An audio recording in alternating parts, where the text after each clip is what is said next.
జైల్ని కానీ ఓఎన్జీసీని ప్రాబ్లం ఎక్కడుందండి సార్? నేను చాలా మంది ఉన్నతాధికారులు ఢిల్లీలో కలిసినప్పుడు బేసిక్గా సిఎస్ఆర్ గురించి మాట్లాడతాను. మేము ఇక్కడి నుంచి కొంత దేశానికి కావాల్సిన సహజ సంపద నుంచి తగ్గుతున్నప్పుడు తీసుకెళ్తున్నప్పుడు ఒక కన్స్ట్రక్షన్కి ఒక డిస్ట్రక్షన్ రావు. But how do we that is the process of civilization. ఒక కట్టడం నిర్మించాలంటే ఎక్కువ చోట్ల కొంచెం చెట్లు పోవాలి, కొంత గ్రావెల్ తవ్వాలి, కొండ కరగాలి, అక్కడ దట్స్ అండర్స్టూడ్. కానీ how balance we are, how constructive అనేది మనకి ఒక క్రైటీరియా. ఓఎన్జీసీ వీళ్ళందరికీ కూడా మేము మన రిలయన్స్ కానీ వీళ్ళందరికీ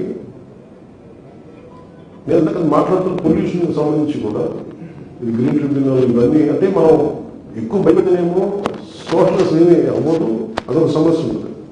రాష్ట్రానికి దేశానికి కావాల్సిన సహజ వనరులు మనకి రావాల్సిన గ్యాస్ కూడా మన ఎక్స్పోర్ట్ అది అవసరం.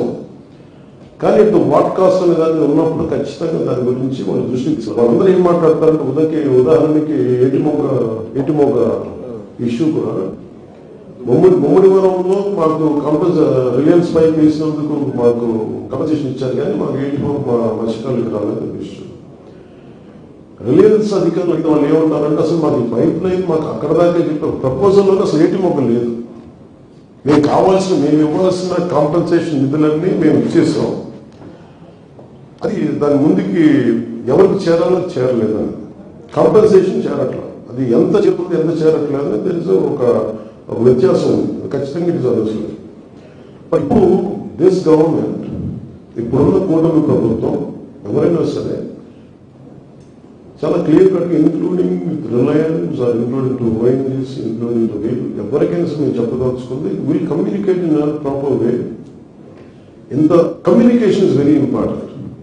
నువ్వు ఎలా కమ్యూనికేట్ చేస్తావు వాళ్ళ దగ్గరికి వెళ్ళి, మనం కూర్చొని దందాలు చేస్తే మనం చేయాల్సింది మీరు ఇంత తీసుకెళ్తున్నప్పుడు ఇక్కడ రిసల్ట్ జరుగుతుంది, ఇంతమంది మీరు గ్యాస్ పైప్ లైన్ వేసి వెళ్తున్నప్పుడు ఏదైనా జరిగితే ఇంతమంది పార్టీ చనిపోయారు ఇలాంటి చోట్ల, దీనికి ఎలాంటి చర్యలు తీసుకుంటారు, ఎలాంటి కాంపెన్సేషన్ ఇస్తారు? ఐ థింక్ ఉన్నత అధికారులు ఎవరైనా సరే, మీరు ఢిల్లీలో కూర్చున్న వాళ్ళు ఎవరైనా సరే ఇక్కడ నిజాయితీకి వెళ్తామంటే they are more than will support.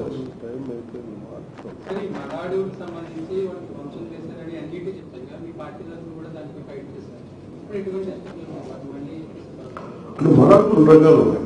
ఒకటి ఫారెస్ట్ డిపార్ట్మెంట్లో దాని పరిధిలో లేనివి పరిధిలో ఉన్నాయి. ఇందాక మీరు చెప్పింది కూడా సుప్రీంకోర్టు జడ్జిమెంట్ కదా, ఇప్పుడు డీమ్డ్ ఫారెస్ట్, దీన్ని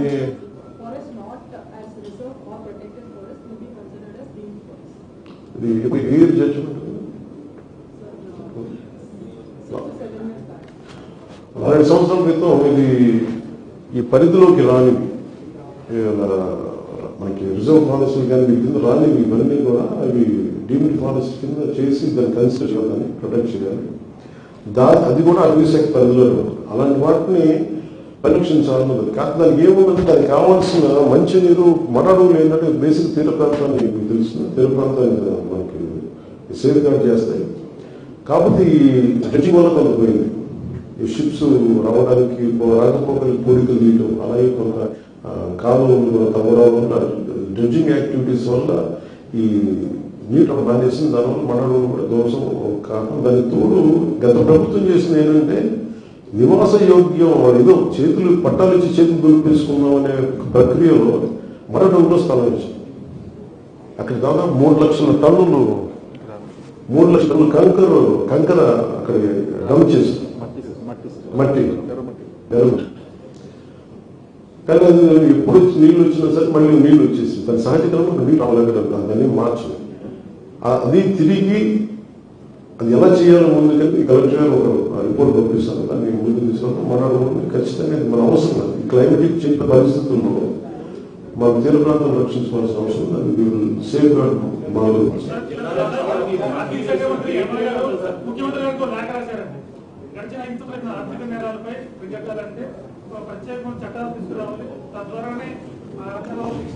అంటే ఇప్పుడు ఎట్లా అయిపోయిందండి సార్ ఇది, మీరు చూస్తే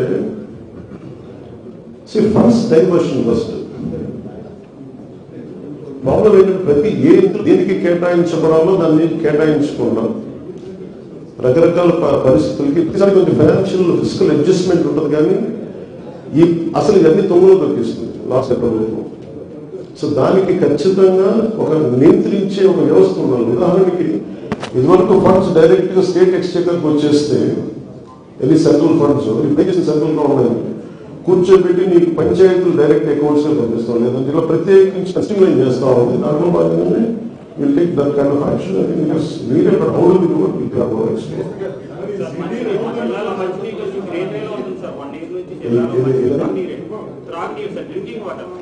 ఓన్లీ గ్రీనరీ కలర్ లో ఉంటుంది సార్. రీసైక్లింగ్ చాలా లో ప్రాసెస్ లో చేస్తారని అయితే కూడా మంచి ఆరో ప్లాంట్ లో కొనుక్కునే పరిస్థితి కాకినాడ కార్పొరేషన్ లో ఇది ఉన్నాయి. నేనే చూసాను. అంటే అది అదే ఏమన్నారంటే అసలు ఈ ఆకుపచ్చ నీళ్లు అది ఎక్కడో మనకి అది ఏమన్నది ఒక విచిత్రమైన పరిస్థితిలో ఉన్నాం.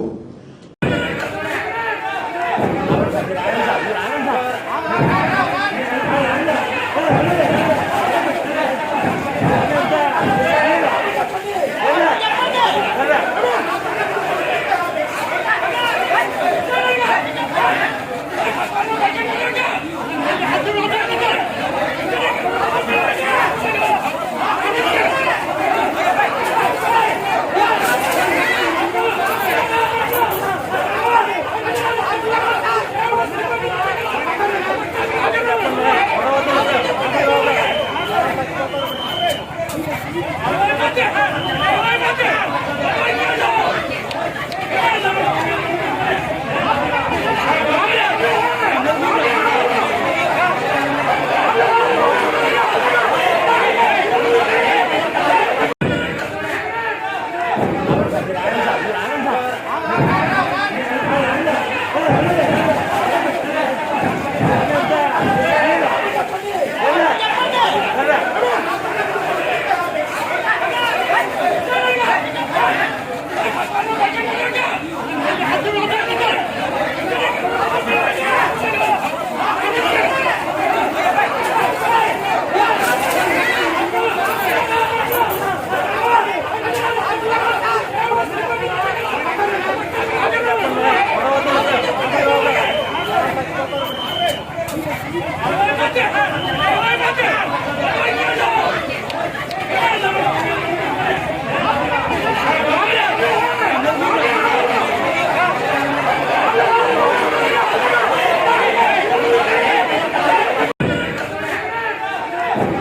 Gracias.